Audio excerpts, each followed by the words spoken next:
Welcome to be positive channel. Be positive, it's not a blood group, it's a mindset. दोस्तों, आज है मेरे साथ राहुल गवते, जो कि प्रोग्रेस अलायंस में अलायंस ग्रोथ पार्टनर है और 5 AM करके वो एक बिजनेस मार्केटिंग बिजनेस करते हैं। तो thank you very much Rahul Gawate for accepting my invitation and having this podcast done. Thank you for the opportunity Ketan bhai, आपको और आपके चैनल को और आपकी टीम को। Thank you. राहुल भाई, सबसे पहले मेरा एक सवाल है कि आपके बारे में बताएं, बचपन से लेकर आज तक आपकी जर्नी कैसी रही है। तो मेरा नाम राहुल गवते और मैं एक बिजनेसमैन हूँ। मेरे 2 बिजनेस हैं, एक 5M मीडिया हाउस जो आपने बताया, एक एडवर्टाइजमेंट मार्केटिंग कंपनी, और एक दूसरा हमारा रियल एस्टेट का, जिसमें हम लोग सोल सेलिंग और प्रॉपर्टी सेल करते हैं। और हम लोग बाईकास्ट में मराठी हूँ। पिछले हम लोग 1978 में मेरे फादर सूरत आए थे, तब से लेके हम लोग सूरत में हैं। मेरे फादर की शादी, मतलब मम्मी और पापा की शादी 82 में हुई और मेरा बॉर्न 89 में हुआ। मेरी 2 सिस्टर है और मैं, हम लोग 3 लोग, और मम्मी पापा, ऐसा 5 लोगों का हमारा शुरुआती फैमिली है। उसके बाद मैं सूरत में पांडेसरा, एक छोटा सा एरिया है, वहाँ पे रहता हूँ, पहले रहता था, और वहाँ से मेरी जर्नी शुरू हुई। और एट द एज ऑफ 11 साल से मैंने काम करना शुरू किया। और एजुकेशन में कम इंटरेस्ट था, तो मैं धीरे धीरे 11वें साल पे काम करना शुरू किया। उसके बाद जॉब की बाहर दूसरी कंपनियों में, और 2008 में मैंने बिज़नेस स्टार्ट किया। ये जो 5M नाम है, ये पहले आनंद कृपा पब्लिसिटी हुआ करता था। ओके। तब से मैंने मेरा बिज़नेस स्टार्ट किया, और तब से लेके आज 2025 तक हम लोग दोनों बिज़नेस को कंटिन्यू कर रहे हैं। पहला बिज़नेस हम लोगों ने, मतलब 2020 में हम लोगों ने दूसरा बिज़नेस स्टार्ट किया, और अभी हम लोग 18 साल से एडवर्टाइजमेंट कंपनी चला रहे, और 6 साल से हम लोग रियल एस्टेट का भी काम कर रहे हैं। बहुत बढ़िया। तो राहुल भाई, मुझे ये जानना था कि आपने कहाँ तक पढ़ाई की है। आप इतने जो बिजनेस कर रहे हो और प्रोग्रेस अलायंस ग्रोथ पार्टनर भी हैं, तो मैं ये जानना चाहता हूँ कि आपका एजुकेशन कहाँ तक हुआ है। एजुकेशन की बात करें तो मैंने 10 तक पढ़ाई की है। ओके। क्योंकि मेरे को बहुत ज़्यादा इंटरेस्ट था नहीं एजुकेशन में। और उसके बाद मैंने 2 साल का ITI कंप्लीट किया। ओके। और एजुकेशन कम होने की 2-3 वजह रही है। एक तो फाइनेंशियल कैपेसिटी, क्योंकि हम लोग बहुत मध्यम वर्ग भी नहीं, मैं बोलूँगा गरीब परिवार से बिलोंग करते थे, और 5 लोगों का परिवार, पापा अकेले कमाने वाले, तो वहाँ से हमारी जर्नी की शुरुआत हुई थी। और मुझे बहुत जल्दी समझ में आ गया था कि हमारी फाइनेंशियल पोजीशन बहुत अच्छी नहीं है, तो कुछ ऐसा कदम उठाया जाए जिससे हम लोग फाइनेंशियल कैपेसिटी बिल्डअप करें। ओके। तो ये एक वजह रही है एजुकेशन नहीं आगे बढ़ने की। जैसे कि किसी को डॉक्टर बनना होता है तो वो पढ़ाई करता है, लेकिन उसमें एजुकेशन में खर्च होता है, तो ये एक वजह रही। दूसरा, मुझे पहले से एक क्लियरिटी थी कि मैं बिजनेस करूँगा, और बिजनेस करने के कॉन्टेक्स्ट में मैंने सोचा एजुकेशन मेरे लिए अभी इतना मैटर नहीं करता है। तो धीरे धीरे फिर मैंने बिजनेस में डाइवर्ट होना शुरू किया, और फिर एजुकेशन को मैंने ब्रेक लगा। बहुत बढ़िया। मैं 10th तक ही पढ़ा हूँ। ओके। और उसके बाद मैंने 2 साल का ITI किया। बहुत बढ़िया। राहुल भाई, पहला काम क्या शुरू किया था आपने। पहला काम मैंने शुरू किया 2000 के साल में, चाय की दुकान पे। ओके। तो मतलब मैं ये कह सकता हूँ कि प्रोबेबिलिटी है कि आप भी इंडिया के प्राइम मिनिस्टर बन सकते हैं। आप ऐसा बोल सकते हो। मेरी जर्नी 2000 से स्टार्ट हुई, क्योंकि मुझे तब समझ में आ गया था कि कुछ ना कुछ इनकम सोर्स खड़ा करना पड़ेगा, क्योंकि पापा अकेले थे कमाने वाले। तो मैंने 2000 के साल में चाय की, जब पहले लारी आती थी उस पर काम किया, फिर गन्ने के जूस होते उसकी लारी आती थी, वहाँ पे काम करता। रोज़ के 10 रुपये मिलते थे मुझे। ओके। और मैं सुबह स्कूल करता था, और दोपहर के बाद फिर वहाँ जाता था, तो 10 रुपये कमाता था। और इस तरीके से मेरी इनकम की जो जर्नी है वो ऐसे स्टार्ट हुई। Great great. राहुल भाई, आपकी कोई ऐसी चाइल्डहुड मेमोरी जो कि बहुत ज़्यादा तकलीफ़ वाली हो, और बाद में हम सुनेंगे एक अच्छी मेमोरी। तो जैसे मैंने आपको बताया कि हम लोग गरीब परिवार से थे, तो ये है अभी, मतलब जब उस मोमेंट ये घटना हुई तब बहुत बैड मेमोरी थी, लेकिन आज मुझे एहसास होता है कि बहुत अच्छा हुआ जो हुआ। Connecting the dots. Connecting the thoughts. तो जैसे कि हम लोग है ना, हम लोगों ने कभी, जैसे मैं 12-15 साल का हुआ तब तक तो मुझे बहुत अच्छे से याद है कि हम लोगों ने कभी उत्तरायण नहीं सेलिब्रेट किया, ओके, कभी होली सेलिब्रेट नहीं की, कभी हम लोगों ने पटाखे नहीं फोड़े, okay, because of the financial capacity. क्योंकि ऐसा होता था तब के कमाने वाला एक व्यक्ति, पापा अकेले, खाने वाले 5 लोग, ओके, और 95, 98, 99 में तो इतना फाइनेंशियल ग्रोथ भी था नहीं। तो अकेले व्यक्ति कमाने वाले 5 लोग खाने वाले, उसकी वजह से हम लोगों को सेलिब्रेट करने के लिए, मतलब हम हमारे पापा को ऐसा बोले कि आप 500 रुपया दो, इतनी हिम्मत भी नहीं होती थी।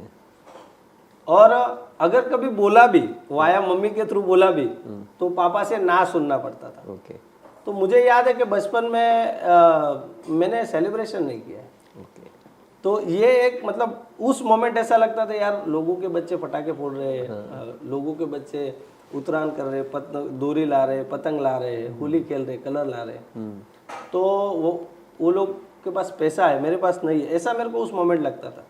लेकिन अगर आज देखूं, आज अगर 20-25 साल बाद उस मेमोरी को मैं रिकॉल करूं, तो वो उस मोमेंट जो घटना हुई, उस वजह से मुझे पैसे की वैल्यू समझ में। बहुत अच्छा, बहुत एट द सेम टाइम बहुत बार कैसा होता है केतन जी के, जो आज हम लोग देखते, बच्चे ने कुछ मांगा, माँ बाप तुरंत दे देते, राइट। उस वजह से क्या होता है, बच्चे को वो जो चीज तुरंत मिली उसकी वैल्यू नहीं होती, बिल्कुल वैल्यू नहीं होती। दूसरा, अगर वो 500 रुपए का कुछ चीज मांगता है और हम तुरंत देते हैं, तो उसको क्या लगता है कि जिंदगी में बहुत आसान है 500 रुपए की चीज, हाँ, सिर्फ पापा मम्मी से मांग लो, काम खत्म। फिर वो एक दिन 5000 की मांगता है, फिर वो एक दिन 1 लाख रुपए का आईफोन मांगता है, और पेरेंट्स तुरंत अवेलेबल करवा देते हैं। मैं मेरे माता पिता की इस बात के लिए कर्जदार रहूंगा कि उन्होंने मुझे चीजें नहीं दी, बहुत अच्छा, जिस वजह से मुझे पैसों की वैल्यू पता चली। 100%। आज भी जब मैं कोई चीज खरीदने जाता हूँ तो मैं प्राइस टैग देखता हूँ। ओके, क्यों? क्योंकि मैं ये ध्यान रखता हूँ कि मेरे जीवन के जो निर्णय है ना, वो कोई बाहरी प्रभाव नहीं लेने चाहिए। ओके, जरूरत है करो, जरूरत है तो लेना मत है। करो। यस, अगर कम जरूरत है तो कम में करो। जैसे अगर मेरा व्यक्तिगत मानना ऐसा होता है कि अगर एग्जांपल के मोबाइल का एग्जांपल, और मुझे लगता है कि अगर मैं मोबाइल 40,000 का लूँ तो इनफ है, तो फिर मैं 1.5 लाख का दूसरा फोन क्यों लूँ? बराबर है। अगर मेरा काम 40,000 में हो जाता है तो मैं 1.5 लाख रुपया खर्चा नहीं करूं। ये जो वैल्यू सिस्टम, ये जो मूल्य है, ये मेरे माता पिता के हैं कि अगर हमारे पास पैसा नहीं है तो चीजें नहीं करनी चाहिए। बराबर है, समाज कुछ भी बोले, बराबर। जैसे कि 95, 98 में क्या होता था कि मेरे पापा के पास इतना फाइनेंशियल पैसा, तो वो ना बोल देते थे कि हम लोग पटाखे नहीं लाएंगे, हम लोग नए कपड़े नहीं लाएंगे। तो वो मूल्य आज मेरे बिजनेस में और मेरी पर्सनल लाइफ में मुझे बहुत काम लगते हैं, और मैं मेरे बच्चों को भी यही सिखाता हूँ कि बेटा मूल्यों की कीमत करो, क्योंकि मूल्य जो है ना वो जीवन को आगे बढ़ाए। यस, यस, नहीं सही है। आज की डेट में ये बहुत ज़्यादा चल रहा है कि हर एक बच्चे के हाथ में आईफोन है, और अगर हम नहीं दिलाते हैं तो बच्चे बहुत बहुत ज़्यादा स्ट्रेस में, डिप्रेशन में और धतिंग करने लगते हैं। एग्जैक्टली। तो कहीं ना कहीं ये हर माँ बाप को समझना चाहिए कि बच्चों को वैल्यू सिखानी चाहिए कि भाई कोई भी चीज़ मिलेगी तो उसकी एक वैल्यू होनी चाहिए। राहुल भाई, आपने बताया कि आपकी कंपनी का नाम पहले आनंद कृपा पब्लिसिटी था और आपने अभी 5 AM कर लिया, तो क्या आपने ठाना हुआ है कि हम 5 बजे ही ऑफिस पे जाएंगे, 5 बजे ही मार्केटिंग करेंगे, इस तरह का कुछ है इसके अंदर 5 AM करने का राज? नहीं, ऐसा नहीं है। इसमें एक स्टोरी है जो मैं आपको और सभी को बताना चाहूँगा। हमारी कंपनी का नाम 2008 में हमने जब स्टार्ट किया तब आनंद कृपा पब्लिसिटी था, और तब से लेके हम लोगों ने 2021 तक उसका नाम आनंद कृपा पब्लिसिटी से चला। 2021 में हमने एक नई खुद की जगह ली ऑफिस के लिए, और फिर हमारे जो आर्किटेक्ट साहब थे उन्होंने बोला कि यार अभी आप लोग बहुत ग्रोथ कर रहे हो, अच्छा ग्रोथ कर रहे हो, और अभी खुद की घर की जगह है, तो हम लोग है ना इस कंपनी को एक ब्रॉडर साइड देखते हैं और नाम चेंज करते हैं। तो मैंने बोला इसकी कुछ ज़रूरत है नहीं, लेकिन मेरे मेंटोर से बातचीत हुई तो उन्होंने बोला नहीं, अपने कर सकते हैं अकॉर्डिंग टू द जनरेशन। फिर मैंने बोला ठीक है, अभी आप नाम चेंज करने का बोल रहे हो तो आप ही नाम सजेस्ट करो।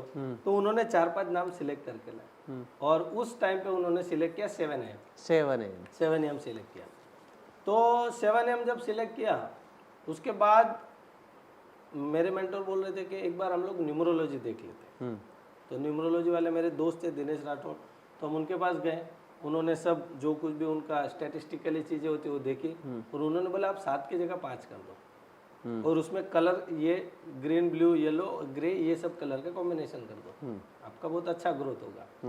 And that day we decided कि भाई चलो न्यूमरोलॉजिस्ट व्यक्ति जो दिनेश सर हमारा दोस्त है वो बोल रहा है तो कुछ होगा, और मेरे मेंटोर भी बोल रहे थे कि हम लोग, उन्होंने बोला है वैसे ही जाएंगे।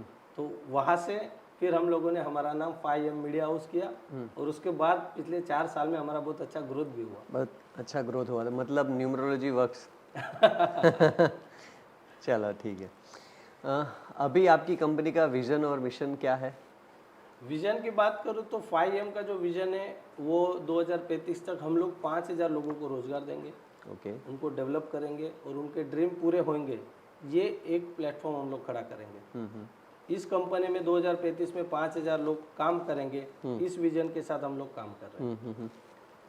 वैल्यू सिस्टम की बात करूँ तो हम लोग authenticity, commitment, respect and growth, इस वैल्यू सिस्टम के दायरे में हम लोग काम करते हैं, जिससे हमारे टीम मेंबर्स, हमारे सप्लायर्स, वेंडर, जो लोग हमारे साथ काम करते हैं, हम उनके साथ भी इस वैल्यू सिस्टम की बात करते हैं और इसी दायरे में हम हमारी सर्विस और प्रोडक्ट को डिलीवर करते हैं। ओके ग्रेट, आपका बहुत बढ़िया सपना है कि 5000 लोगों को एम्प्लॉयमेंट देना है। राहुल भाई, आप टीम को कैसे मेंटर करते हो और किस तरह से ट्रेन करते हो टीम को? टीम को ट्रेन करने की बात करूँ तो हमारे ऑफिस पे पिछले 8 सालों से इंक्लूडिंग कोरोना, ओके पिछले 8 सालों से निरंतर हर वीक ट्रेनिंग होती है। हर वीक? हर वीक ओके। लगभग हमारे ऑफिस पे 850 प्लस ट्रेनिंग हो चुकी है। 850 प्लस टाइम। ओके। तो हम लोग, मतलब मैं खुद, मेरे पार्टनर या हम लोगों का सबका बिलीफ सिस्टम ऐसा है कि सीखना चाहिए। सीखना चाहिए, ग्रेट। क्योंकि जिंदगी सिखाना कभी बंद नहीं करेगी। अगर हमने सीखना बंद कर दिया या हमने ऐसा बोला कि मुझे सब कुछ आता है तो ये अतिशयोक्ति होगी। इसलिए मेरा पर्सनल मानना है, मेरे पार्टनर का व्यक्तिगत मानना है कि सीखना चाहिए, इसलिए हम लोग वीकली ट्रेनिंग देते हैं। Okay. At the same time हम लोग 1 to 1, किसी को कोई दिक्कत है, कोई पर्टिकुलर कोई प्रोजेक्ट में या काम में कोई समस्या का समाधान चाहिए, तो हम लोग 1 to 1 भी कोचिंग करते हैं, 1 to 1 ट्रेनिंग देते हैं, उनके साथ रहते हैं, उनके साथ खड़े रह के काम करते हैं। इस तरीके से हम हमारी टीम को बिल्ड करते हैं। ओके। उससे पहले मैं एक चीज़ और बताना चाहूँगा, टीम को ट्रेनिंग देते वक्त हम ये नहीं सोचते कि इसको नहीं आ रहा है इसलिए मैं सिखा रहा हूँ। ओके। क्यों?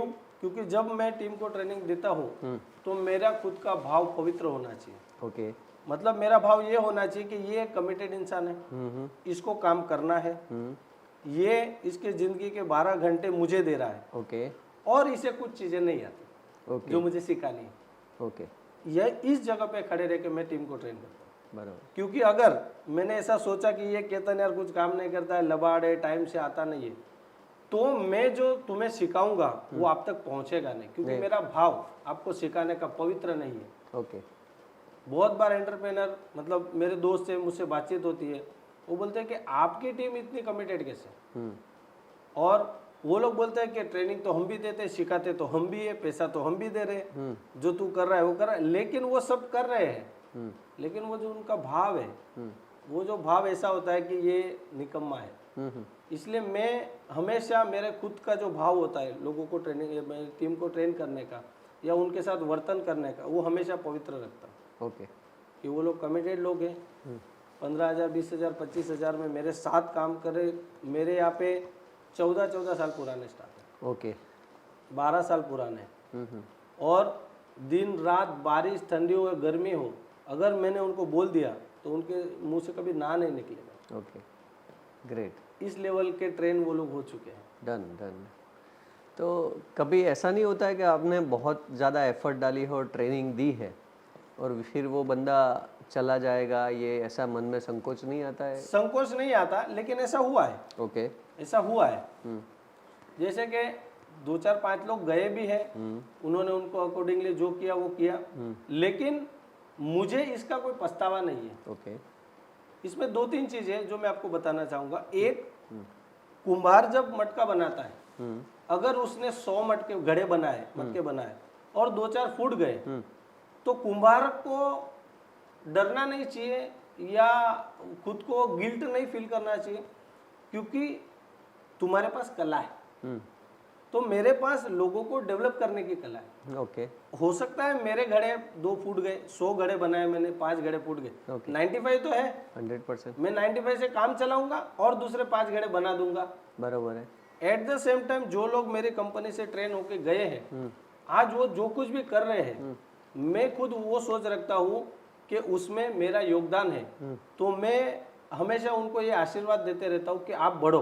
बहुत बढ़िया, मैं बहुत उनको आशीर्वाद देता हूँ, और आप नहीं मानोगे, मैं उन लोगों के साथ में संपर्क में हूँ आज भी। ओके। मैं उनको फ़ोन करता हूँ, अगर आप कहीं अटक जाओ तो आप आइए, मुझसे बातचीत कीजिए। हालांकि उन लोगों को इस बात पे शंका होती होगी, आप नहीं बिलीव करोगे, मैं मेरी ट्रेनिंगों में उनको इनवाइट करता हूँ, आप आइए मेरे से ट्रेनिंग लीजिए और आपका बिजनेस बढ़ाइए।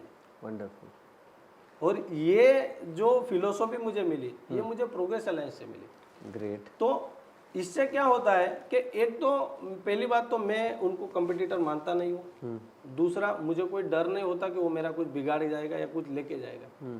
बहुत बार केतन भाई कैसे होता है कि समझो कि हमारे टीम से कोई जाता है ना, तो एंटरप्रेन्योर को डर होता है, तो मुझे डर नहीं होता।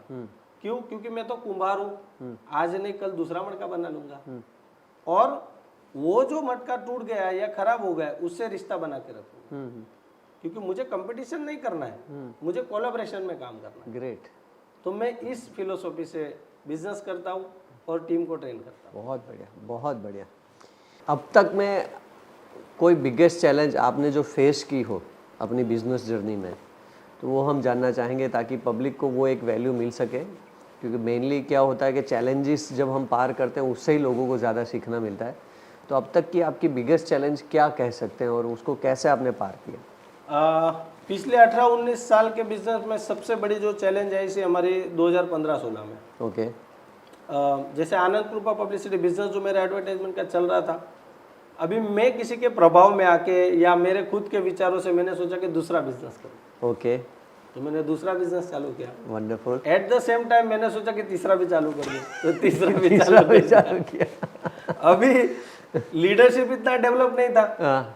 एक्चुअल में कायदेसर देखे जाए तो मुझे नहीं करना चाहिए था। और मैंने एक बिजनेस जो अच्छा खासा चल रहा था उसको बिगाड़ा, दूसरे में समय डाला जो चला नहीं, दूसरा तो नहीं चला, तीसरा चालू कर दिया। और एक टाइम ऐसे था 2015-16 में मैं 3 बिजनेस करता था, तीनों में कुछ भी नहीं था। ओके। क्योंकि वो पहला तो बिगाड़ चुका था मैं। बराबर। और ये 2 बिजनेस में मुझे बहुत अच्छा खासा लॉस आया, पेट भर के लॉस किया मैंने। बराबर। लेकिन उसमें से जो निकले उसकी मैं 4-5 चीजें जो शेयर करना चाहूंगा कि एक तो मेरे परिवार का सपोर्ट था मुझे। बराबर। मेरे माता पिता, मेरी धर्मपत्नी, उसके साथ मेरे पार्टनर और मेरे साथ जो टीम मेंबर्स थे, उन्होंने भी मुझे ये सपोर्ट दिया कि ठीक है गलती हो गई। बहुत बार क्या होता है केतन भाई, आप 2 पार्टनर होते हो, एक पार्टनर गलती करता है और दूसरा पार्टनर बोलता है कि ये तो तेरी गलती है, तेरे को सुधारनी पड़ेगी, और इसका जो लॉस है वो आपको बेयर करना पड़ेगा। लेकिन मेरे पार्टनर ने बोला ठीक है, जो हो गया सो हो गया, और बहुत अच्छा खासा लॉस किया था हमने। बोले ठीक है कोई प्रॉब्लम नहीं, हम लोग फिर से खड़े करेंगे। ये मेरी सबसे पहली जीत थी उस ब्रेकडाउन में। बराबर। जो मेरा परिवार, मेरी टीम और मेरे पार्टनर वो मेरे साथ थे। ये मेरे सबसे पहले जो हिम्मत देने वाले। देखो बहुत बार क्या होता है, समस्या का समाधान तो आपको बाद में मिलेगा, लेकिन अगर कोई व्यक्ति आपको ऐसा बोल दे कि केतन भाई मैं आपके साथ खड़ा हूँ, अब चिंता मत, बहुत मायने रखता है, बहुत हिम्मत देता है। ये शब्द जो है ना, अभी हम बैठे हैं ना, हमको बहुत नॉर्मल लगेगा क्योंकि हम उस सिचुएशन में नहीं है। जिस दिन हम उस सिचुएशन में रहेंगे, आपके और मेरे जीवन में कोई ब्रेकडाउन की सिचुएशन आती है और कोई एक व्यक्ति सिर्फ ऐसा बोल दे और सिर पे हाथ रख दे, मैं बैठा हूँ चिंता मत कर, चल अपने साथ में करते हैं, तो ये बहुत बड़ी, तो मेरे लिए सबसे बड़ी हिम्मत की बात वो थी। उसके बाद मैंने तय किया कि जब तक इस बिजनेस को एक लेवल पर नहीं लेके जाएंगे तब तक दूसरा कोई भी बिजनेस करने का विचार मैं नहीं करूंगा। ओके। तो मेरे खुद के लिए एक लक्ष्मण रेखा बनाई कि भाई इसके बाहर नहीं। तो फिर 2016-17 से हमने फिर से उसी बिजनेस में फिर मेहनत करके, टीम को बढ़ा के, दोनों पार्टनर खुद मार्केट में जाते थे और उसको बिल्ड किया। रियल एस्टेट के बिजनेस में एक्चुअली हम लोग तो बाय डिफॉल्ट आ गए। आना नहीं था। ओके। लेकिन ठीक है, वो बोलते हैं ना कि कभी कभी गलती से 6 लग जाता है। ओके। अभी गलती से 6 लगा, लेकिन हम लोग एक लेवल पर उस पर बहुत अच्छे खासा काम कर रहे हैं। तो ये सबसे बड़ी मेरा ब्रेकडाउन था। आज ये जो रियल एस्टेट का बिजनेस है वो भी आप दोनों पार्टनर साथ में हैं? हम दोनों पार्टनर करते हैं उसमें। ओके, साथ में ही हो। Okay, great. तो आपकी बातों से मुझे ये समझ में आ रहा है कि एक तो फोकस होना चाहिए हमारा, और एक और चीज़ समझ में आई कि आप मल्टी बिजनेस कर सकते हो, लेकिन वो लीडरशिप क्वालिटी आपको डेवलप करनी पड़ेगी, एग्जैक्टली तभी वो पॉसिबल है। बिना लीडरशिप क्वालिटी डेवलप किए या खुद का जो लेवल ऑफ वर्किंग पैटर्न है, वर्किंग स्टाइल है, जैसे कि आप 10 साल पहले बिजनेस कर रहे थे, आज थोड़ी वो तरीका चलेगा, नहीं चलेगा, आज नहीं चलेगा वो। आपको आपके तरीकों में बदलाव लाना पड़ेगा। ओके। आपका लीडरशिप क्वालिटी, जैसे कि 10-15 साल पहले आप टीम को गाली दे सकते हो, बोल सकते हो सकता है उस पर हाथ उठा सकते हो, आज नहीं उठा सकते, आज बिल्कुल नहीं कर सकते, आज नहीं कर सकते। तो that needs to be transform. वो जब तक ट्रांसफॉर्म नहीं होगा, आप एक से दूसरे बिजनेस में, मतलब मेरी खुद की मेरे जीवन में मैंने लॉस खा के जो सीखा है वो मैं सिखाता हूँ। जब तक आपका एक बिजनेस अच्छे से नहीं चले, तब तक आपका लीडरशिप क्वालिटी बेहतर दिशा में नहीं बढ़े, तब तक आपको सेकंड बिजनेस नहीं करना है। Same here. ओके राहुल भाई, अब तक की आपकी बिजनेस जर्नी में अगर आप बिगेस्ट सक्सेस स्टोरी कहें या फिर कोई बड़ा क्लाइंट कहे तो वो क्या है? बिगेस्ट सक्सेस स्टोरी में किसी ऑर्डर या अमाउंट को नहीं मानता। ओके। मेरी या 5M की जो बिगेस्ट सक्सेस स्टोरी जो मैं मानता हूँ वो है, मेरे पास एक संपत्ति है जिसका नाम है मेरी टीम, और वो उस लेवल से काम करती है जो लेवल आप शब्दों में बयान नहीं कर सकते। ये मेरी सबसे बड़ा ब्रेक थ्रू है। ओके। जैसे कि बहुत बार हम देखते हैं कि बारिश होती है या कोई टीम मेंबर दूर से आता है या संडे को काम करना होता है, तो मेजोरिटी में ऐसा हो जाता है कि टीम ना बोल देती। मेरे पास ऐसे लोग हैं जो दिन रात, बारिश, ठंडी, गर्मी, किलोमीटर, कितना बड़ा काम है, कितना छोटा काम, इसको कभी नहीं देखते। Never never never. ओके। मेरे पास ऐसे लोग हैं, उसे नहीं आता हो ना, लेकिन उसकी सोच ये रहेगी कि ये काम कैसे हो सकता है। ओके। ये मेरी सबसे बड़ी सक्सेस है, ये 5M की सबसे बड़ी सक्सेस है। ऐसे मेरे पास ऑफिस में काम करने वाले 35 लोग हैं, 35 लोग ऑफिस में बैठते हैं, और जो जॉइंट वेंचर है या पार्टनर है, ऐसे गिन के हम लोगों की 65-70 लोगों की टीम है। वंडरफुल। जो कभी भी, मतलब मैं आपको अगर एक लाइन में इसको बोलूं तो वो कभी ऐसा नहीं बोलेंगे कि नहीं होगा काम। Okay. They never say no, वो कभी नहीं बोलेंगे। मैं इसको मेरी संपत्ति मानता हूँ, मैं इसको मेरी या 5M की सक्सेस स्टोरी मानता हूँ कि आज मेरे पास ऐसे लोग हैं जिसको मैं बोलूँगा कि ये करना है और ये हो जाएगा। ऐसे लोग हैं मेरे पास। क्योंकि देखो, बड़ा ऑर्डर या बड़ा क्लाइंट का ऑर्डर आना, ये सब 1 शॉट वाला काम होता है, आया गया, और ये चलते रहने वाले प्रोसेस। और उसके साथ मैं आपको बता दूं, मेरी टीम बहुत ज़्यादा पढ़ी लिखी भी नहीं है। ओके। ऐसा नहीं है कि बहुत मेरे पास MBA हुए लोग हैं या उन्होंने बहुत कॉलेज पढ़ा, ऐसा कुछ नहीं। सब नॉर्मल एजुकेशन, कोई 10th पढ़ा है, कोई 12th पढ़ा है, किसी ने छोटा बड़ा कॉलेज का काम किया है, लेकिन उन लोगों के ब्लड में जो है वो है काम करने का जुनून। ओके। ये मेरी सबसे बड़ी संपत्ति, मैं ऐसा मानता हूँ। वंडरफुल। और ये 21st सेंचुरी की सबसे बड़ी नीड है कि आप अपनी टीम को बिल्ड करो, ऑर्गेनाइजेशन वो बिल्ड कर देगी। एग्जैक्टली। राहुल भाई, आपका कोई मेंटर है? जी, मेरा मेंटर है, मेरे गुरु है, मैं उनको मेरा बड़ा भाई भी मानता हूँ। ओके। और उनके आदेशानुसार ही मेरा पूरा जीवन, मेरा बिजनेस और ये सब मैं रन करता हूँ। ओके। इसमें बहुत बार ऐसा होता है, जब जैसे आपने मेंटर की बात की, तो मैं 2-4 लाइन उन पे बोलूँगा कि जब मेंटर कुछ बताता है तो कुछ चीज़ें मुझे समझ में नहीं आती, और मुझे ऐसा लगता है कि नहीं करना चाहिए।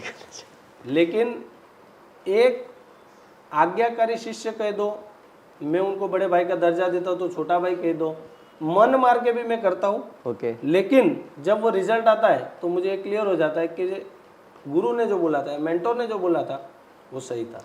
और आज तक अगर उन्होंने मुझे 1000 चीज़ें बोली है तो 1000 की 1000 चीज़ें राइट डायरेक्शन में और पॉजिटिव डायरेक्शन में हुई। भले वो करते वक्त मेरे को समझ में नहीं आया था।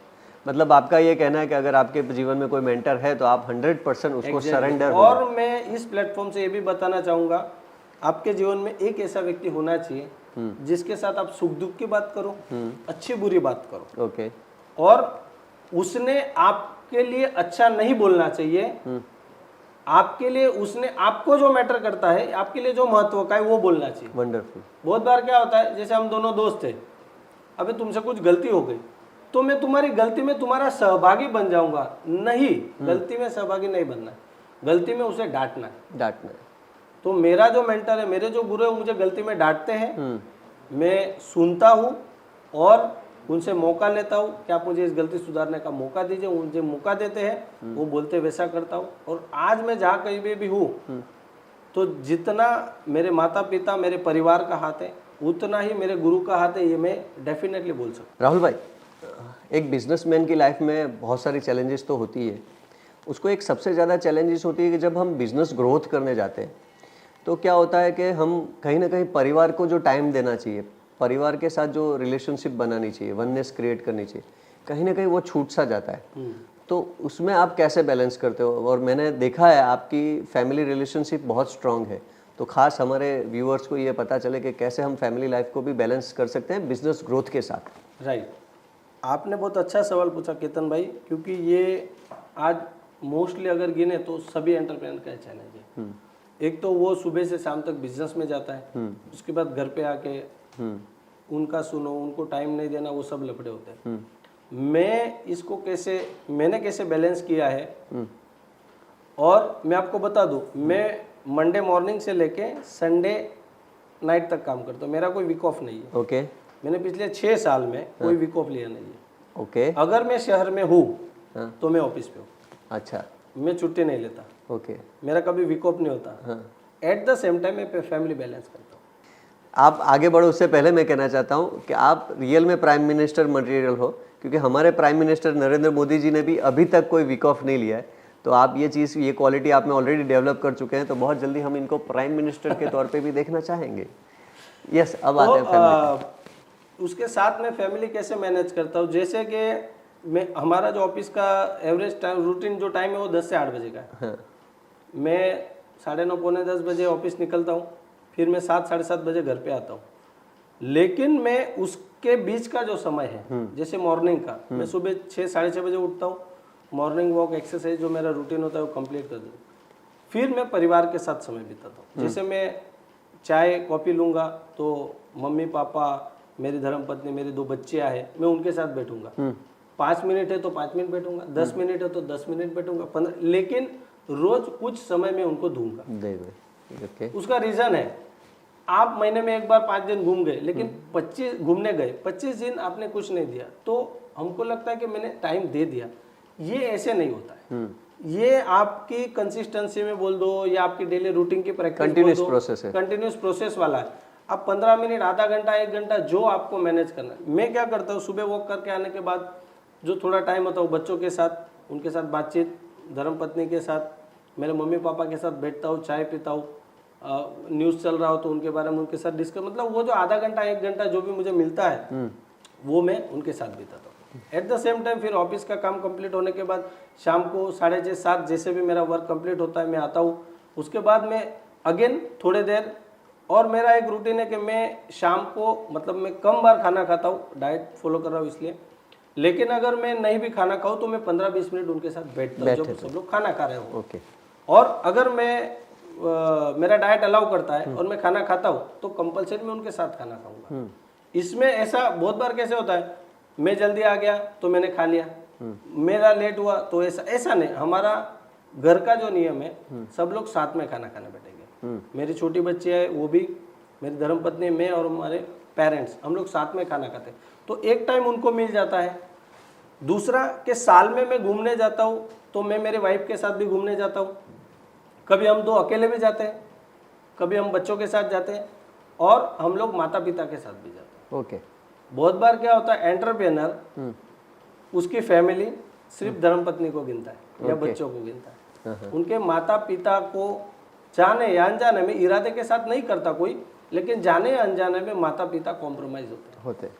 मैं माता पिता को भी साथ लेके जाता हूँ। वंडरफुल। जब भी हम घूमने जाते हैं, फार्म हाउस जाएंगे, सापुतारा जाएंगे, कहीं भी जाएंगे, कभी मेरी मम्मी की इच्छा हुई हमारे कोई कुल देवत मंदिर पे जाने की तो हम लोग साथ में जाएंगे। ओके। तो इससे मेरा क्या टाइम मैनेज हो जाता है, बिजनेस भी मैनेज होता है और परिवार भी मैनेज होता है।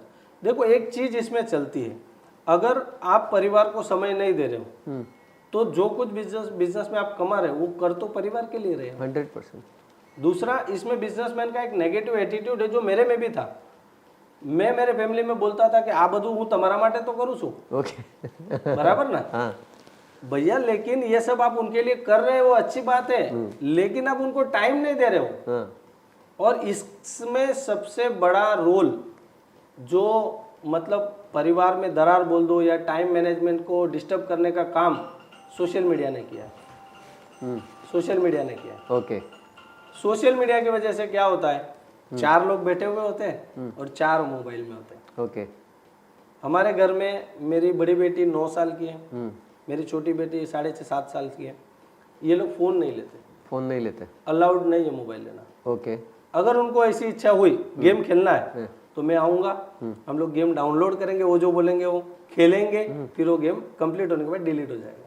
डिलीट हो जाएगा। डिलीट हो जाएगा। उसके बाद कोई गेम नहीं, कोई यूट्यूब नहीं, कोई सोशल मीडिया नहीं। Okay. At the same time मेरा जो सोशल मीडिया का जो फेसबुक आईडी है और इंस्टा आईडी है वो मैं मैनेज नहीं करता, मेरे फ़ोन में एक्सेस नहीं उसका। ओके। ये मेरे डिज़ाइनर के मेरे मैनेजर के पास एक्सेस है और उसका पासवर्ड मुझे नहीं मालूम है। वाह, मतलब आप खुद सोशल मैं मीडिया खुद यूज ही एक्टिव नहीं हुई करते। नहीं। अगर आप मेरे पेज पे जाओगे आपको लगेगा राहुल भाई ने ये पोस्ट किया, नहीं मैंने नहीं किया है, मैंने तो उसको कमांड दी कि ये पोस्ट करना है। ओके। मेरे पास एक्सेस नहीं, मुझे उसका पासवर्ड भी नहीं पता। मतलब जो व्यक्ति पूरी दुनिया का मार्केटिंग और ये सब फिर सोशल मीडिया पे कर रहा है और खुद सोशल मीडिया यूज नहीं मैं कर रहा नहीं हूँ। हाँ, हमारी कंपनी का एक्टिव प्रोसेस है, लेकिन उसके लिए तो टीम है। है। ओके। मेरा पर्सनल ऐसा मानना है कि आप कभी खुद का मूल्यांकन करो, एग्जामिनेशन करो। पूरे दिन में आप कितने बजे उठे सुबह उठ के क्या किया, दोपहर को क्या किया, शाम को क्या किया, रात को क्या किया, कितने बजे सोए। और ये जो लगभग 16-18 घंटे की प्रोसेस होगी, 6 से 7 घंटे आदमी सोता है।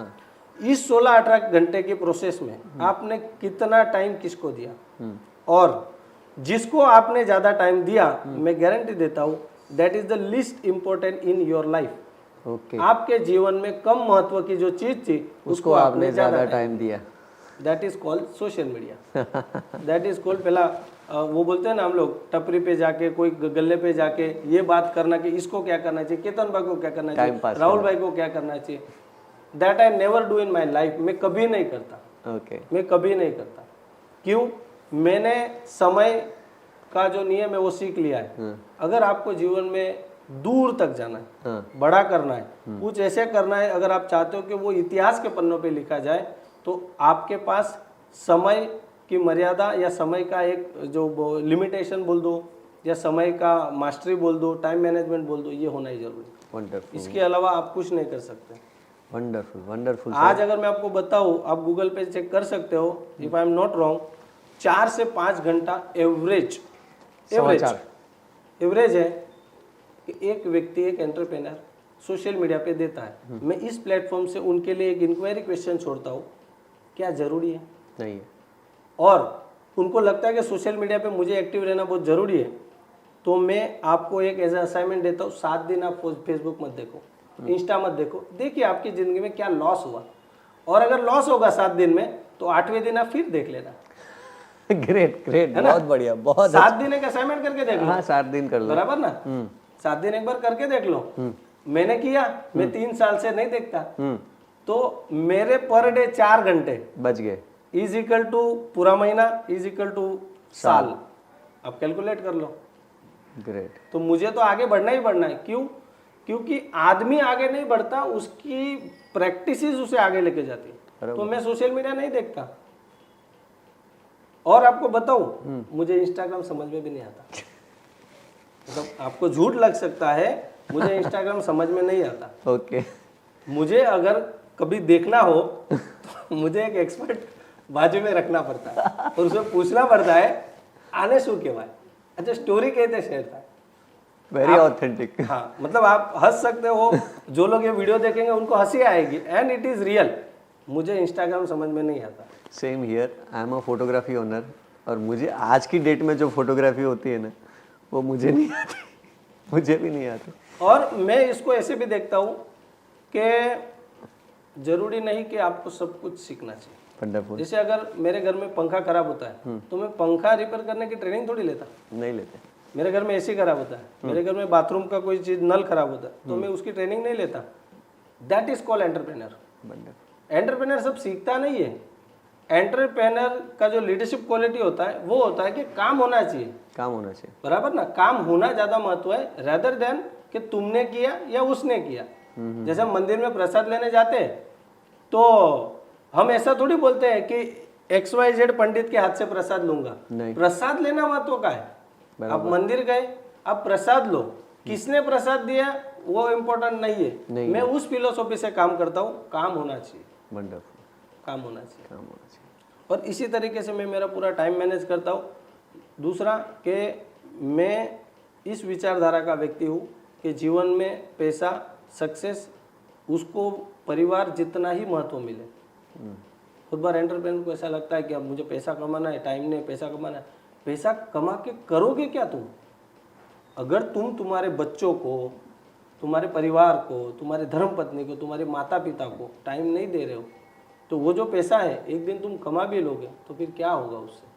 आपकी लाइफ का अगर हम टर्निंग पॉइंट बोले, क्योंकि हमारे में लीडरशिप क्वालिटी तो होती है no doubt birth by birth से, लेकिन हम लोग उसको जब हम एक्सप्रेस करते हैं और एक कुछ मोमेंट आती है कि जब हमारे में रियल ट्रांसफॉर्मेशन आता है और हमारे लाइफ के संदर्भ बदलते हैं, तो वैसा टर्निंग पॉइंट वाला मोमेंट क्या हो सकता है आपकी लाइफ का, वो हम जानना चाहते हैं।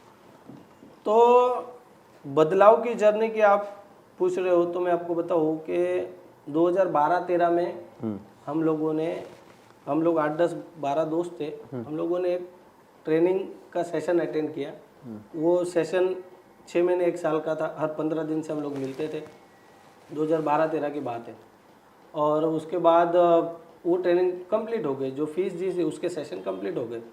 और उसके बाद हमने सोचा कि यार हर 15 दिन से हम लोग 6 महीने साल से मिल रहे, अभी हम लोग अलग हो जाएंगे और बहुत अच्छा सीखने मिला, साथ में थे सब लोग, तो हम क्यों ना इस जर्नी को कंटिन्यू रखे, कुछ मिलने का प्रोसेस बनाए। वो तारीख थी 14 दिसंबर 2014 का दिन, मेरे को याद है क्योंकि वो हमारे ट्रेनिंग सेशन का आखिरी दिन था। ओके। और उस टाइम पे हम जो 12-15 लोग थे उन्होंने सोचा कि यार हम लोग मिलने का प्रोसेस जारी रखते हैं, कुछ करते हैं, कुछ मिलते हैं। वो दिन को मैं मेरा टर्निंग पॉइंट गिनता हूँ। अगर उस मोमेंट ऐसा हो जाता कि हम नहीं यार नहीं ऐसा कुछ नहीं करना, कैसा फालतू है, तो हम लोग अलग हो जाते हैं। तो मुझे लगता है कि मालूम नहीं मैं कहाँ रहता, आज जाऊँ क्यों? क्योंकि उस दिन एक संस्था का निर्माण हुआ, जिस संस्था का नाम है प्रोग्रेस अलायंस। ओके। जब कभी उस जमाने में उसका नाम प्रोग्रेस क्लब हुआ करता था। फिर अगेन नए जनरेशन के अकॉर्डिंगली और वो सब फिर अलायंस किया उसको, तो प्रोग्रेस अलायंस उसका नाम। उस दिन उस संस्था का इस धरती पे जन्म हुआ। वो जो 12-15 लोगों ने ऐसा सोचा कि यार हम लोग है ना, हमारे दोस्त, हमारे भाई, हमारे रिलेटिव सबको बुलाते, चलो सीखते मिलते हैं। एग्जाम्पल के बाद केतन भाई के पास 2 चीज़ें हैं तो केतन भाई से मैं 2 चीज़ सीख लेता हूँ और मेरी चीज़ केतन भाई को सिखा दूंगा, तो दोनों के पास 4-4 नॉलेज हो जाएगा। इस उद्देश्य से हम लोग मिलते थे और धीरे धीरे फिर हम लोगों ने उस ग्रुप को बढ़ा दिया। आज प्रोग्रेस अलायंस में 5000 लोग जुड़े हुए हैं। वाह। और वो मतलब शुरुआती जो ट्रांसफॉर्मेशन की आपने बात की, वो मेरे ट्रांसफॉर्मेशन का टर्निंग पॉइंट। वंडरफुल। और मैं आपको जो आज चीज़ें बोल रहा हूँ, बहुत बार लोगों को लगता है कि अरे यार राहुल भाई के पास इतना नॉलेज है। एक्चुअल में ये नॉलेज का जो सोर्स है, जैसे हम बोलते हैं कि भाई बेटा अगर सफल होता है तो उसमें उनके माँ बाप की भी उतनी ही कुर्बानी होती है। एट द सेम टाइम आज मैं जहाँ पे भी हूँ, जितना नॉलेज मेरे पास है, मैं मेरे जीवन में जो भी प्रैक्टिसेस फॉलो कर रहा हूँ, ये सारी प्रोग्रेस अलायंस की देन है। अगर मैं इसको अगर मगर से देखूं, अगर प्रोग्रेस अलायंस नहीं होता तो शायद हम आज यहाँ पे बैठे भी नहीं होते। कंफर्म है। क्यों? क्योंकि जो ट्रांसफॉर्मेशन मैंने वहाँ कॉज किया, जो प्रैक्टिसेस मैंने उसमें सीखी, जो प्यार मुझे उस संस्था से मिला, जो मुझे नए दोस्त उस ऑर्गेनाइजेशन में मिले, तो ये मेरे लिए एक बहुत बड़ा टर्निंग पॉइंट था जो 2014 में हुआ। अगर उस दिन वो नहीं होता तो आज राहुल गलते नहीं होता। राहुल भाई, as a progress alliance growth partner आपकी क्या भूमिका है आज की डेट में? क्योंकि मैं भी जानता हूँ आज प्रोग्रेस अलायंस एक बहुत बड़ा वट वृक्ष हो चुका है और बहुत लोगों की लाइफ में ट्रांसफॉर्मेशन ला रहा है बहुत अच्छे अच्छे काम वो कर रहा है। तो आपकी क्या भूमिका रहती है आज की डेट में? तो मैं सबसे पहले तो थोड़ा प्रोग्रेस अलायंस की बात करता हूँ, फिर मैं मेरी भूमिका पे आता हूँ। प्रोग्रेस अलायंस एक नॉन प्रॉफिट मोटिव ऑर्गेनाइजेशन है। ये एक दुनिया का ऐसा प्लेटफॉर्म है जिसमें दो चीजें नहीं है। एक financial profit, personal financial profit किसी को नहीं मिलता, नहीं मिलता है। दूसरा मेरा क्या फायदा, इन दोनों से ऊपर है ये संस्था। यस। क्योंकि आज अगर नॉर्मल हम इंसान को देखें ना, वो क्या बोलेगा, मेरे को कितना मिलेगा, 100%। मेरा क्या फायदा। ये दो सवाल हर एक इंसान के लिए कॉमन है। 100%। ये संस्था इससे ऊपर है। पहले तो ये संस्था देने में मानती है, दूसरा मैं पिछले 11 साल से इस संस्था में सेवाएं, मेरा कंट्रीब्यूशन दे रहा हूँ। मुझे व्यक्तिगत रूप पे कोई भी फाइनेंशियल प्रॉफिट नहीं मिलता है कि भाई इतने लोग आएंगे तो इतना मिलेगा, ऐसा कुछ नहीं होता। तो ये एक नॉन प्रॉफिट मोटिव ऑर्गेनाइजेशन है। ये 5000 लोगों का समूह है जो सूरत से शुरू होके अभी हिंदुस्तान के अलग अलग शहरों में है। हिंदुस्तान के तकरीबन 35-40 शहरों में इनके सदस्य है और इंडिया से बाहर लगभग 5 से 8 कंट्री में इनके सदस्य है टोटल प्रोग्रेस अलायंस के। और इसमें अलग अलग टीम है। जैसे कि भाई एक टीम है हमारी ग्रोथ एसोसिएट की, जो सर्टेन लेवल के लोगों को मैनेज करती है। उसके बाद एक टीम है ग्रोथ पार्टनर की, जो चैप्टर लेवल पे लोगों को मैनेज करती है, उनको वैल्यू देने का काम करती है। उसके बाद है हमारी प्रोग्राम की टीम, जो प्रोग्राम मैनेजमेंट का टीम। फिर हमारी सर्कल ग्रोथ पार्टनर, फिर क्लस्टर ग्रोथ पार्टनर और अलायंस ग्रोथ पार्टनर। इसमें कोई हायरार्की नहीं है कि भाई ये व्यक्ति है तो ये बड़े ओहदे पे है, ओके, ये या प्रमुख है या मुख्य है, ऐसा कुछ नहीं है। इसकी लाइन ऐसे सीधे चलती है। इक्वालिटी है। हाँ, इक्वालिटी है। इसमें मैं खुद, अगर मेरे खुद को नॉर्मल इंट्रोड्यूस करूंगा तो मैं ऐसे ही बोलता हूँ कि मैं प्रोग्रेस अलायंस का एक सदस्य हूँ। क्यों? क्योंकि इसमें होद्दा नहीं है। मैं भी फीस, उसमें जो कंट्रीब्यूशन अमाउंट है वो भरता हूँ, फीस भरते हो। उनमें जो स्ट्रक्चर है वो मैं फॉलो करता हूँ। आज भी मैं मेरे काम लिखता हूँ, वो सारे नीति ने मेरे को वही लागू पड़ेंगे। तो ये एक चीज इसमें बहुत ब्यूटीफुल है।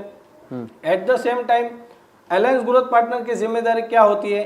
अलायंस ग्रोथ पार्टनर की जिम्मेदारी होती है कि भाई अगर 5000 लोग इस परिवार से जुड़े हुए हैं, उनके लाइफ में वैल्यू पहुंचनी चाहिए। आखिरी व्यक्ति तक वैल्यू जो ऊपर से निकल रही है वहां तक पहुंचनी चाहिए।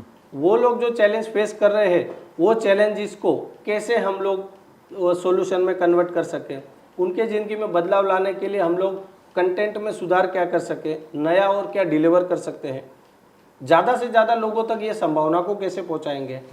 तो ये सारा काम जो होता है ये अलायंस ग्रोथ पार्टनर का होता है। ओके। फिर क्लस्टर ग्रोथ पार्टनर जो होते हैं, उनके पास जो समूह होता है वो लोगों तक वैल्यू पहुंचाना।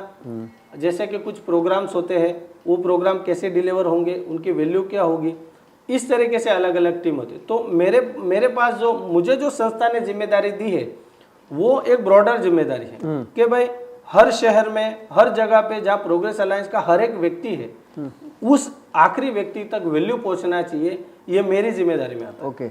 ये मेरी जिम्मेदारी में, और इसको मैं एक मेरा मान सम्मान समझता हूँ कि संस्था ने मुझे ये जिम्मेदारी दी। हालांकि जिस दिन मुझे दी थी, मुझे खुद को क्वेश्चन हुआ था कि यार मैं ये जिम्मेदारी निभा पाऊंगा कि नहीं। लेकिन संस्था का जो भरोसा था, मुख्य धारा के जो लोग थे, जो क्लस्टर बॉडी थी, उन्होंने भरोसा दिखाया। और आज मैं उस जिम्मेदारी में मेरी खुद की प्रैक्टिस करता हूँ और मैं ये सोचता हूँ लोगों तक वैल्यू कैसे पहुँचे। ये काम मैं कर रहा हूँ। दूसरी बात, मैं पहले दिन से प्रोग्रेस अलायंस में जुड़ा, उस दिन से मेरा एक ध्येय जो व्यक्तिगत रूप से भी है कि जीवन में हमको जितना मिलता है उससे ज़्यादा हमको देना चाहिए। आप, मेरा खुद का पर्सनल ऐसा बिलीफ सिस्टम है कि आदमी जो होता है ना वो स्वार्थी होता है। इसमें आप भी आ गए, मैं भी आ गए और सब आ गए, और इसमें कुछ गलत भी नहीं है। आदमी स्वार्थी होता है, लेकिन उससे परे, उससे ऊपर जो है वो है मेकिंग ए डिफरेंस, लोगों के जीवन में बदलाव लाना। और उसमें मैं व्यक्तिगत रूप से मानता हूँ और संस्था मुझे मौका देती है और मैं उसमें मेरे खुद को प्रूव करता हूँ, मेरा काम देता हूँ और मैं लोगों के लिए खड़ा रहता हूँ। और मुझे बहुत आनंद मिलता है कि यार मैं किसी के जीवन में खुशी, आनंद लाने का काम कर रहा हूँ, तो मुझे बहुत अच्छा लगता है। तो ये संस्था इस तरीके से होती है और इस तरीके से मैं मेरी जिम्मेदारी निभाता हूँ इसमें। आपने जब आनंद का नाम लिया तो मुझे आनंद और कृपा, दोनों नाम, आपकी पहली कंपनी का नाम याद आ गया, तो वो आप दे ही रहे हो, इसी तरह से आपको भी मज़ा आ रहा है। राहुल भाई, आप यंग जनरेशन को क्या मैसेज देना चाहते हो, एज ए प्रोफेशन भी जो आप बिजनेस कर रहे हो और एज ए ह्यूमन बीइंग भी, क्या मैसेज देना चाहते हो? अभी जो एंटरप्रेनर जो रिसेंटली बिजनेस में आए हैं या फिर जो प्लान कर रहे हैं आने का, उनके लिए कुछ मैसेज जो मैं मेरे जीवन से देना चाहूँगा या प्रोग्रेस अलायंस में या मैंने बाहर से कहीं से भी जो चीज़ें सीखी है, उसके लिए कुछ 5-7 मैसेज है जो एक एक टिप्स में मैं देना चाहूँगा। पहली बात है कि मेहनत। अगर एग्जाम्पल आपने 2025 में बिजनेस स्टार्ट किया तो तैयार रहिए कि कम से कम 5 साल, कम से कम 5 साल बिना किसी अपेक्षा के मेहनत करो। एग्जाम्पल के आपने बिजनेस स्टार्ट किया तो बट ऑब्वियस है सेल्स आपको खुद को करनी पड़ेगी। तो मैं लोगों को ऐसे सिखाता हूँ, बैग उठाने का 10 बजे और नीचे रखने का 8 बजे, शाम को 8 बजे, 10 से 8 निरंतर कंसिस्टेंट, बारिश हो, ठंडी हो या गर्मी हो, आप मेहनत करो। मेरे गुरु ने, प्रोग्रेस अलायंस ने मुझे यही सिखाया और मैं, जैसे मैंने आपको बताया, मैं विकोप नहीं लेता, ये उन्हीं की देन है। मेहनत का आज तक कोई दूसरा ऑप्शन नहीं है। अगर आपने बिजनेस स्टार्ट किया है, कस्टमर को मिलने जाना है, आपको सुबह 10 बजे निकलो, कोई भी मौसम में 8 बजे तक आप मार्केट में रहो। तो मेहनत एक कॉमन फैक्टर है। दूसरी चीज, बहुत जल्दी आपको सक्सेस मिल जाएगी ऐसा कोई भी तरीका नहीं है। फास्ट जो सक्सेस मिलती है वो ईगो को जन्म देती है। बराबर। जैसे कि आज मतलब मेरे दोस्त भी है, मेरे नजीक के लोग भी, आपने भी देखा होगा, बिजनेस चालू किया 2023 में, 24 में थोड़ा अच्छा हो गया, 2024 की दिवाली में 15 लाख की कार लेके आया। It is really needed? चाहिए था? Not needed. आज चाहिए? जब आपके बिजनेस को 16 महीने हुए, 18 महीने हुए, आपका बिजनेस 24 महीने का है, आप 15 लाख की कार लेके आ गए। आपने बिजनेस स्टार्ट किया, बड़ी ऑफिस ले ली रेंट से, 50,000 रुपया रेंट, 15 लाख का फर्नीचर, एसी डाल दे, ये डाल दे, क्या पहले दिन जरूरी है? नहीं है। मैंने जिस दिन बिजनेस चालू किया था, आपको झूठ लगेगा, मेरे पार्टनर का 10 बाय 10 का रूम था, घर था, वो हम उसी में बैठते थे।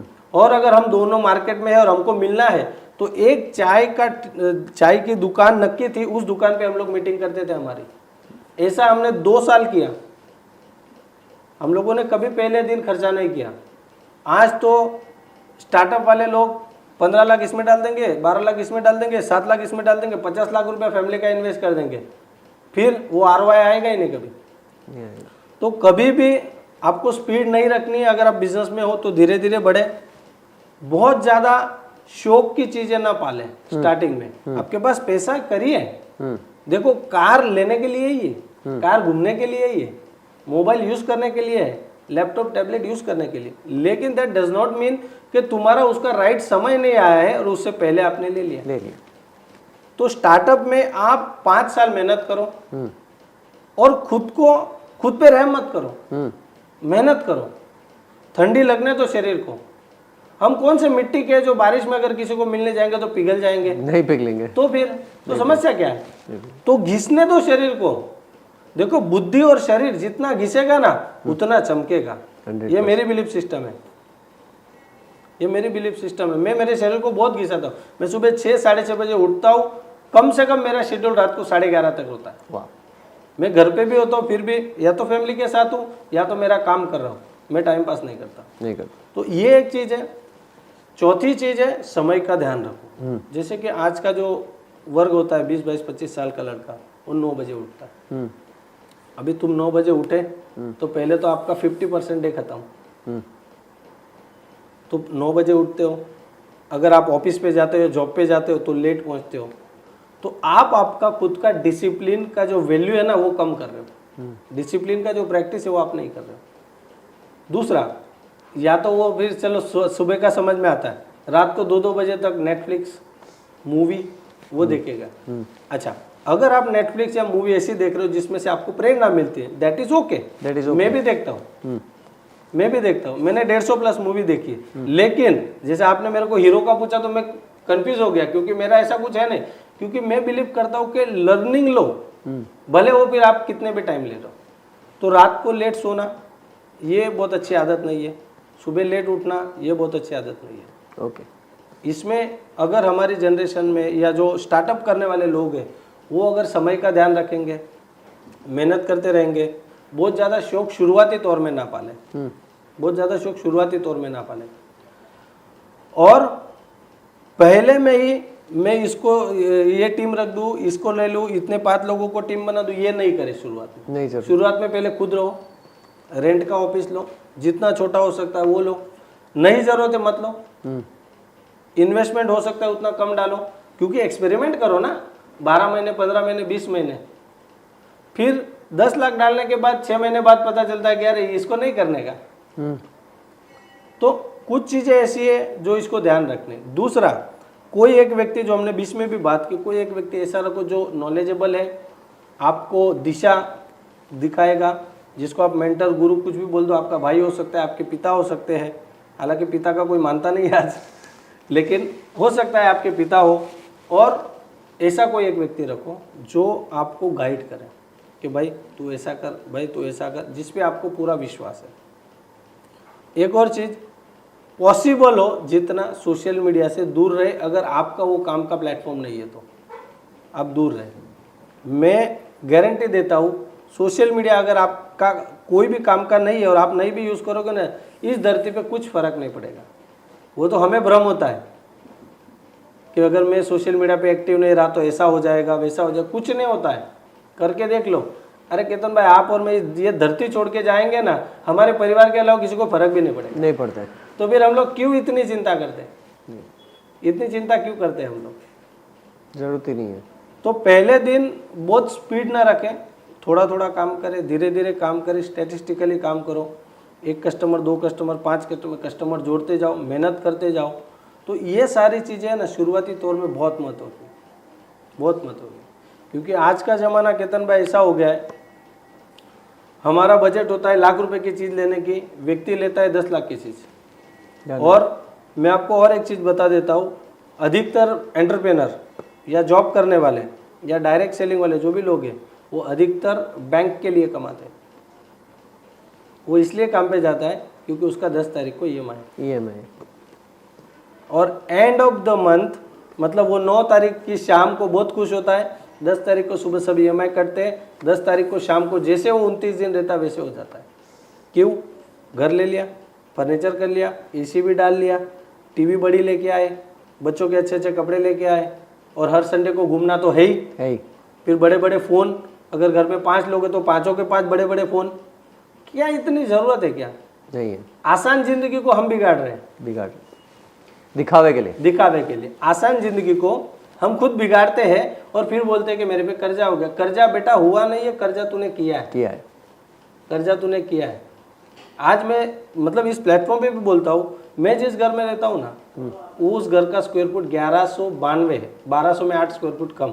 वो घर मेरे लिए आज छोटा है, लेकिन मेरे गुरु ने बोला, मेरे मेंटोर ने बोला कि हमको इस घर में और 3-4 साल रहना है, बराबर, नो क्वेश्चन। और आज अगर देखा जाए तो size of the square foot wise मुझे कम पड़ रहा है, लेकिन मेरे गुरु ने बोला है तो मैं करूँगा। क्यों? क्योंकि उसे कुछ चीज़ें समझ में आ रही होगी, उसको लगता है कि नहीं, अभी हम लोगों को और जगह फाउंडेशन स्ट्रांग करना चाहिए। बहुत बढ़िया। तो ये सारी बहुत छोटी चीज़ है, लेकिन ये इतनी इंपॉर्टेंट है जिससे आपकी ज़िंदगी ट्रैक और ऑफ ट्रैक होती है। मैं दिखावे की ज़िंदगी में मानता नहीं हूँ। कोई मुझे देख के क्या असेसमेंट करता है उस पर मैं बहुत ज़्यादा बिलीव करता नहीं हूँ। तो मैं इनको भी यही सजेस्ट करूँगा कि उस डोमेन में ना जाए कि अगर मैं 5000 का ड्रेस नहीं पहनूंगा तो ये सामने वाला क्या बोलेगा। इससे कुछ फ़र्क नहीं पड़ता है। एक्चुअल में देखा जाए आप क्या कर रहे हो क्या नहीं कर रहे हो, उसको आपके पड़ोसी को भी फ़र्क नहीं पड़ता। कोई फ़र्क नहीं पड़ता। ये तो सिर्फ हम अंदर अंदर ऐसा सोचते हैं कि मैं ऐसा करूँगा तो इसको फ़र्क पड़ेगा, ऐसा करूँगा तो उसको फ़र्क पड़ेगा। इससे कुछ फ़र्क नहीं पड़ता किसी को। अगर कुछ भी फ़र्क पड़ता है तो सिर्फ और सिर्फ हमारे फैमिली को पड़ता है, उनकी ज़्यादा चिंता करो। लेकिन लोग क्या करते हैं, बाहर के लोगों की ज़्यादा चिंता करते हैं और परिवार की कम करते हैं। सो ये सारी चीज़ें अगर हमारा जो स्टार्टअप एंटरप्रेनर है या कोई किसी ने बिजनेस स्टार्ट कर दिया है तो ये अगर कुछ 8-10 चीज़ें हैं वो अगर ध्यान में रखता है तो उसको बहुत फ़ायदा होगा। और अगर आपको मतलब जैसे कि कोई बिजनेस कर रहा है उसको बहुत ज़्यादा आइडिया नहीं आ रहा है, उसके पास कोई मेंटोर भी नहीं है, तो कोई ऐसी संस्था से जुड़ जाए, प्रोग्रेस अलायंस है, आपकी LNG संस्था है, ऐसी बहुत सारी ऑर्गेनाइजेशन, उससे जुड़ जाए जिससे उसे राइट डायरेक्शन मिलता रहे। शोबाजी की ज़िंदगी की जगह रियल लाइफ में ज़िंदगी जिए, प्रैक्टिकल ज़िंदगी जिए, प्रैक्टिकल चीज़ें सीखे। तो ये भी एक तरीका है। आज बहुत सारी संस्था है जो बहुत अच्छा काम कर रही है, लोगों की ज़िंदगी में बदलाव आ रहा है, लोग सीख रहे हैं, तो ऐसा कुछ भी कर सकते हैं हम लोग। तो ये सारी चीज़ें मैं 8-10 चीज़ें जो स्टार्टअप के जो लोग कर रहे हैं बिजनेस, उनके लिए बताना चाहूँगा। तो अब बारी है रैपिड फायर क्वेश्चन राउंड की। तो राहुल जी आप तैयार हो? जी। राहुल भाई की favourite heroine? Favourite heroine? Heroine? अरे ऐसा कुछ है नहीं एक्चुअली में। अगर फेवरेट हीरोइन मतलब अभी आपने पूछा है, उसको अगर मुझे आंसर देना है तो Aishwarya Rai. Aishwarya Rai, great. Hero? Hero की बात करूँ तो अजय देवगन। टी और कॉफ़ी? टी।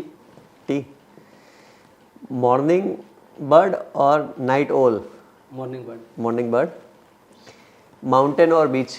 बीच। बीच। लव और मनी? लव। ग्रेट। यहाँ पे मेरे क्वेश्चन सारे ख़त्म हो रहे। मैं आपसे रिक्वेस्ट करता हूँ कि एक आप अपील करें कि हमारे बी पॉजिटिव चैनल को सब्सक्राइब करें लोग, और कुछ अच्छा बोले, ये रिक्वेस्ट करता हूँ। फिर देख लेते हैं, कुछ सवाल जवाब बाकी हैं तो वापस कर लेंगे। ओके। यस। तो बी पॉजिटिव मतलब ये वर्ड है एक्चुअली जो है वो सही में सबको चाहिए, सबको इसी के इर्द गिर्द जिंदगी जीना है। तो पॉजिटिव आदमी तब होगा जब उसके आसपास का माहौल वो खुद वैसे बनाता है। जैसे ये एक चैनल है, इस चैनल के माध्यम से जैसे केतन भाई एक प्रयास कर रहे हैं कि लोगों तक अच्छी बातें पहुँचे। मैं इसको सर्वोपरि धन मानता हूँ कि आपके पास वो विचार है कि आप लोगों को कुछ दो, अच्छी सोच देना, अच्छी सोच देना। तो मैं आप सभी को रिक्वेस्ट करूँगा, आप इस चैनल को सब्सक्राइब करें, इस चैनल को ज़्यादा से ज़्यादा लोगों तक शेयर करें। इस चैनल का जो हेतु जो कितन मैंने बोला कि लोगों तक अच्छी बातें पहुंचाना, नॉलेज पहुंचाना, ये बहुत अच्छी बात है। तो मैं निवेदन करूंगा आप ज़्यादा से ज़्यादा इस चैनल के साथ जुड़े रहें। Wonderful, thank you very much. एक बार फिर से थैंक यू।